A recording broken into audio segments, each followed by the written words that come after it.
Hello, नमस्ते, सत श्री अकाल दोस्तों। मैं डॉक्टर अंकिता कालरा। आज हम लोग बात करेंगे दोस्तों गुदा रोगों के बारे में, जिसमें बहुत से लोग हिचकिचाते हैं बताने के लिए, और आप अन्य तरह के गूगल सर्चेस और वीडियोस देखते हैं और आप समझ पाते हैं और कंफ्यूज हो जाते हैं कि मुझे पाइल्स है, फिशर है या फिस्टुला है।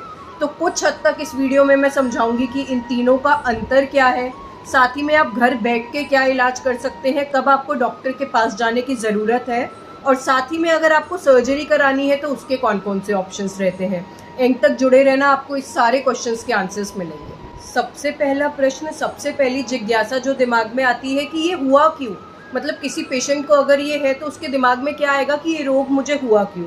तो दोस्तों, जब आपके एनएस के आसपास, मतलब आपके गुदा के आसपास की नसों में कुछ दिक्कत हो जाती है, वो फूल जाती हैं, तब जाके आपको ये रोग होने लग जाते हैं। इसके कारण क्या है कि ये हेरिडिटरी भी हो सकता है, मतलब कि आपकी वेन की वॉल्व्स में ही कुछ दिक्कत हो, तब भी ये रोग होगा। अब बात करते हैं कि आपने ऐसी क्या गलतियां की हैं जिसकी वजह से ये हो सकता है। आपका बहुत ज़्यादा एक्सरसाइज करना, या फिर आपका खान पान गलत होना, कि आप हैवी फूड आइटम्स ले रहे हैं, बिना फाइबर का खाना खा रहे हैं, साथ ही में आप पानी बहुत कम पी रहे हैं। और क्या हो सकता है दोस्तों कि एक्सरसाइज बिल्कुल ही ना करना, मतलब सिडेंट्री लाइफस्टाइल, कि आप बैठे हैं तो बैठे ही हैं, मतलब आपका प्रोलॉन्ग सिटिंग या फिर प्रोलॉन्ग स्टैंडिंग अगर है तो भी ये दिक्कत हो जाती है, या फिर आप स्क्वाट पोजीशन में बहुत देर तक बैठते हैं तो भी ये दिक्कत हो जाती है। और प्रेगनेंसी के बाद आपने सुना होगा कि ये दिक्कत बहुत ज़्यादा महिलाओं में देखने को मिलती है। तो उसका कारण क्या है, जब बच्चे का सर वजाइना से बाहर आता है तो प्रेशर पड़ता है माँ के वजाइना पे और एंटीरियर एनएस पे, जिसकी वजह से वहाँ पे आपको फिशर देखने को, क्रैक्स देखने को मिल जाते हैं। अब आपकी भाषा में आपको समझाते हैं कि पाइल्स, फिशर, फिस्टुला में अंतर क्या है। सबसे पहले बात करते हैं पाइल्स की, हेमरॉइड्स की, या फिर इसको आयुर्वेद में अर्श बोला जाता है। ये चीज़ें क्या है और इसमें क्या होता है दोस्तों, इसमें आपको देखने को मिलेगा कि जब आप फ्रेश होने जा रहे हैं या फिर नॉर्मली भी, कि आपका कोई मस्सा बाहर आ रहा है, मतलब फ्रेश होते टाइम या नॉर्मली भी आपका मस्सा बाहर आ रहा है, साथ में आपको ब्लीडिंग ज़रूर मिलेगी, मतलब यहाँ पे आपको ब्लीडिंग मिलेगी। पेन हो सकता है, हो सकता है ना हो, जनरली पेन नहीं रहता है। अगर वहाँ पे थ्रोम्बोसिस होना स्टार्ट हो गया तो वहाँ पे पेन मिलने लग जाता है। ये बात हो रही है दोस्तों पाइल्स की। अब पाइल्स की भी 4 स्टेजेस बताई गई हैं। पहली स्टेज क्या है, पहली स्टेज ये है कि आपका मस्सा बाहर नहीं आएगा, सिर्फ ब्लीडिंग होगी। दूसरी स्टेज क्या है कि आपका मस्सा बाहर आएगा जब आप फ्रेश हो रहे हैं, साथ में ब्लीडिंग होगी, बट जैसे ही आप फ्रेश हो लिया आपका मस्सा खुद ब खुद अंदर चला जाएगा। तीसरी स्टेज क्या है दोस्तों कि मस्सा आपका बाहर आएगा जब आप फ्रेश हो रहे हैं तब, और आप फ्रेश होने के बाद थोड़ा सा उसे प्रेशर देंगे तब वो अंदर जाएगा, साथ ही में ब्लीडिंग होगी। चौथी स्टेज क्या है दोस्तों कि आप फ्रेश हो या ना हो, आपका मस्सा बाहर ही रहेगा, साथ ही में ब्लीडिंग होगी। अब बात कर लेते हैं दोस्तों फिशर की। फिशर को आप इलोंगेटेड अल्सर मान लीजिए, मतलब एक ऐसा घाव मान लीजिए जो आपके एनस या फिर गुदा में हो गया है। ये फीमेल्स में ज़्यादा कॉमन है, औरतों में ज़्यादा देखने को मिलता है। और साथ ही में इसके लक्षण पेशेंट क्या बोलता है कि उसको वहाँ पे पेन भी होगा, स्वेलिंग भी होगी, डिस्चार्ज भी होगा, और पेन इतना होगा कि वहाँ पे वो हल्का सा टच भी बर्दाश्त नहीं कर पाएगा, साथ ही में जलन भी उस एरिया में रहेगी। मैं आपको समझाती हूँ, आपके किसी सॉफ्ट से पार्ट पे अगर कोई क्रैक आ गया है तो आपको जो लक्षण मिलते हैं वही लक्षण सेम आपको फिशर में मिलेंगे।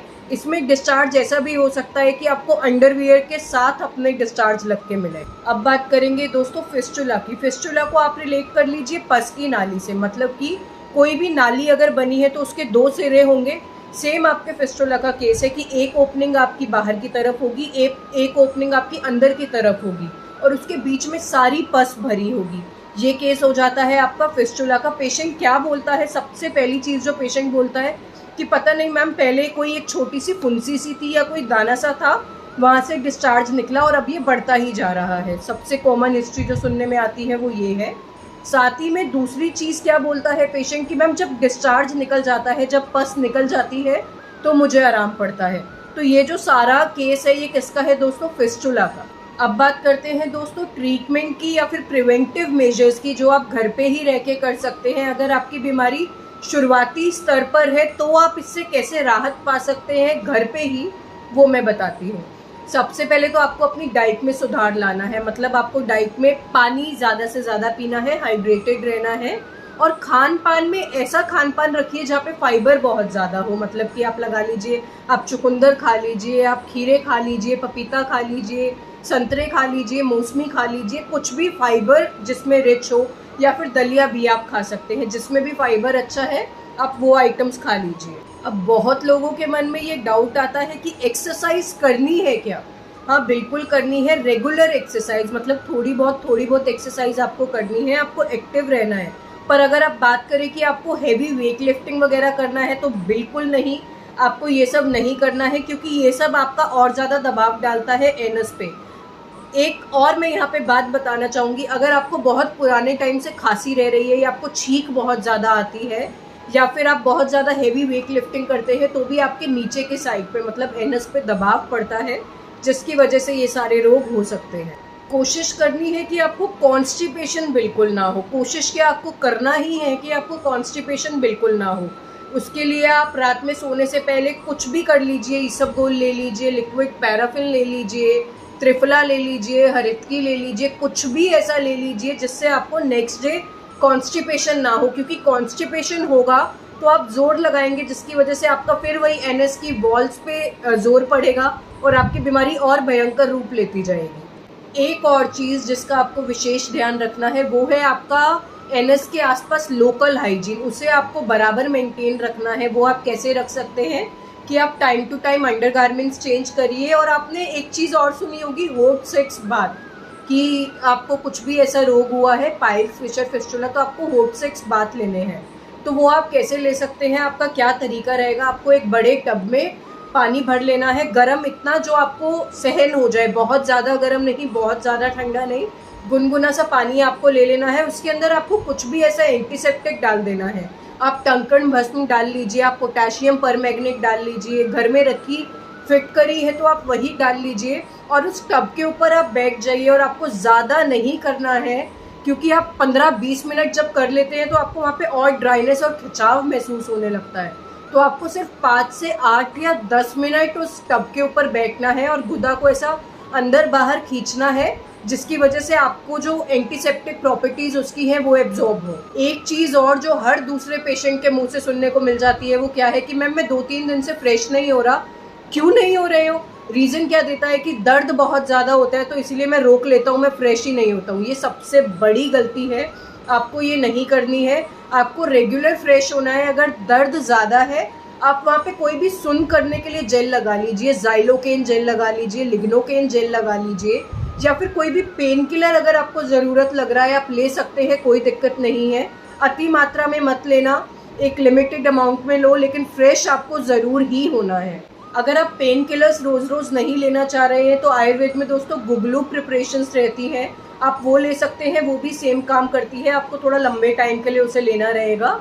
और आप क्या कर सकते हैं दोस्तों, जब आपने होट सेक्स बाथ ले लिया, आपने सेक कर लिया, उसके बाद में जब आपका एरिया ड्राई हो गया तब आपको क्या करना है, आपको एक सिरिंज लेना है और उसके अंदर आयुर्वेद में जात्यादि तेल रहता है, मैं यहाँ पे फोटो अटैच करूँगी, जात्यादि तेल रहता है, उसको अपने सिरिंज में भरना है लगभग 3 से 4 ml और आपको अपने एनस के रास्ते उसको डाल देना है।